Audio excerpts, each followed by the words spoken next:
I, I would like to begin by greeting you in the respectful way that we're taught where I come from, to greet people that we are just coming into contact with for the first time. Bonjour, Nindanawe Magadag. I've said hello, and I've addressed you all as relatives. This is, again, the way our indigenous elders pretty much all across the land address people when they meet them for the first time.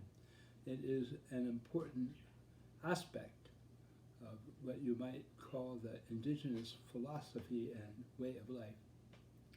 My name is Mark MacDonald, and I'm the National Indigenous Anglican Archbishop for the Anglican Church of Canada. I'm the first person who's ever held that post. I've been doing it now for 13 years.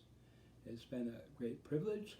I work with about 225 Indigenous churches and many urban Indigenous ministries all across the land, across the north, and many in the southern part of Canada as well. And we are about 65,000 people, and in some of the most remote places in Canada, and certainly some of the poorest people in Canada are represented in the ministry that I do.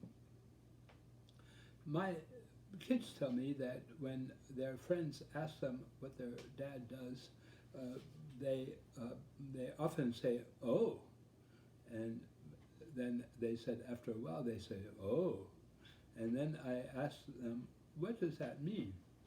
And they said that their friends will say, "Now, how does someone with the church work with Indigenous people?" You see, many people in Canada understand that the relationship between Indigenous people and the rest of Canada, and the churches in particular, has been strained, particularly in the past few decades. And they are quite surprised to find that there are thousands and thousands of Indigenous people who are happily members of the church. That does not mean that they've liked everything that's happened. You may have heard of the residential schools where many Indigenous children suffered for many, many years. So there really has been some difficult times. But we are in a process that has been called Truth and Reconciliation, where Indigenous people have been able to tell the rest of Canada the ways in which they have experienced injustice and the ways in which they have experienced suffering because of government policies and sadly at times church policies as well.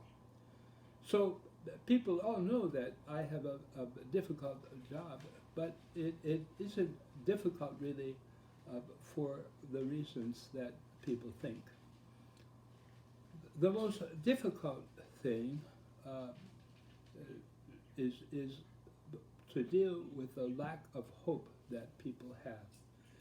For some reason, they think that these sad traditions, the result of government policies and church policies for many, many generations, that these have created a permanent difficulty.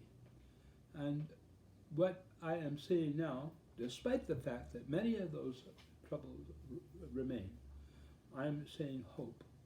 Hope in Indigenous people and hope in the rest of Canada. We are beginning to see what might be called the light at the end of the tunnel. And the powerful and important thing about this is that no one needs to suffer. No one needs to be deprived of something to establish this justice.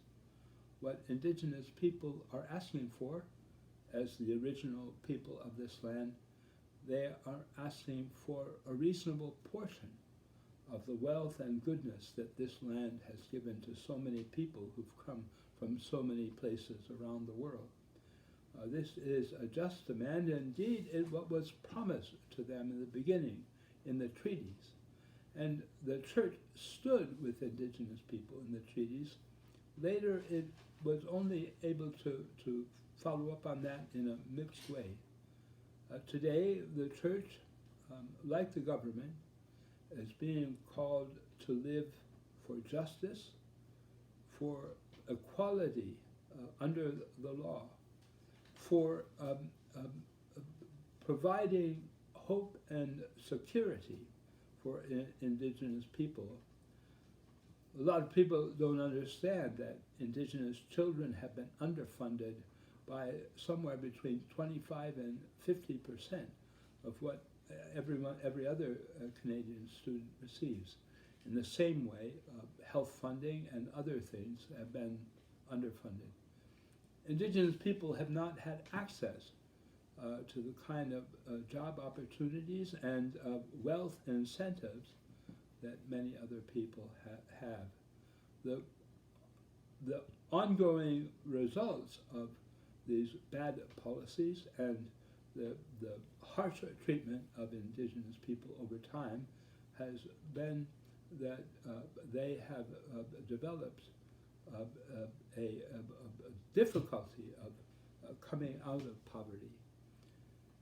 Today there is hope, but it is going to be up to people like you to live with a different horizon, with a different awareness and a different commitment to a Canada that works for everybody. And it is right that the indigenous people who gave up their authority over the land in order to allow Canada to receive the kind of wealth that it has now, that they also would receive what was promised to them in the beginning, a just proportion of what is offered. Another exciting thing about indigenous life is that the indigenous way of looking at things, particularly the relationship of human beings to the environment, is an important component of moving forward on issues like climate and other things. It is amazing that indigenous spiritual understanding and practice, which was outlawed in this country up until the early 1960s, is now being seen as an essential component to a world that is healthy for everybody.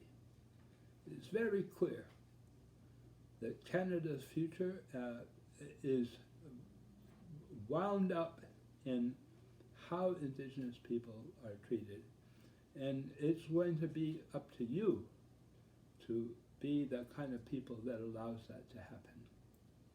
I would close with a couple of thoughts.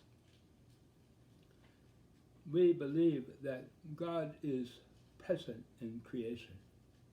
We believe that that presence not only gives life, but it is a presence that teaches us about the way that we live our lives.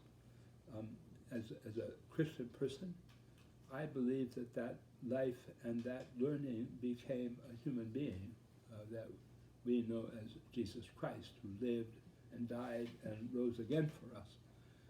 And as a person of faith, I can identify the way in which that power has moved in people and inspired them to live in compassion and community with other people, regardless of faith.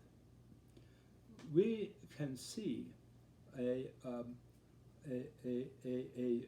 pattern of justice, of hope, of life that is working through the voices of Indigenous people today, not just for themselves, that they have their just place in Canadian society, but articulating a vision for Canada, a place of justice, welcome, and hospitality, and also for a world which lives in proper balance with the rest of creation, with all of humanity, and with our Creator. Thank you for giving me this time to be with you, and I pray that God would be with you, and that God's peace would always be with you. Thank you.